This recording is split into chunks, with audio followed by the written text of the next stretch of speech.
ولې پر چا نه ګرانیږو؟ اول ځکه چې لومړنۍ لیدنه مو خوندوره نه وي، دویم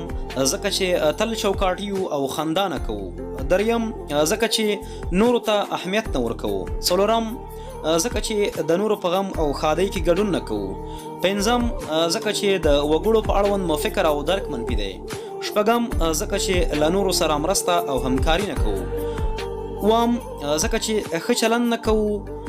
او تر نورو ځان لوړ ګڼو، اتم ځکه چې د نورو د غیب پلټنه کوو نه اصلاح، نهم ځکه چې غوږ نه نیسو او په خپلو خبرو مین یو، لسم ځکه چې د نورو غیبت کوو او نیوکې کوو، یولسم ځکه چې تل کینه، تعصب او سیالي کوو، دولسم ځکه چې د نورو ستاینه او تشویق نه کوو. السلام علیکم ورحمت الله وبرکاته.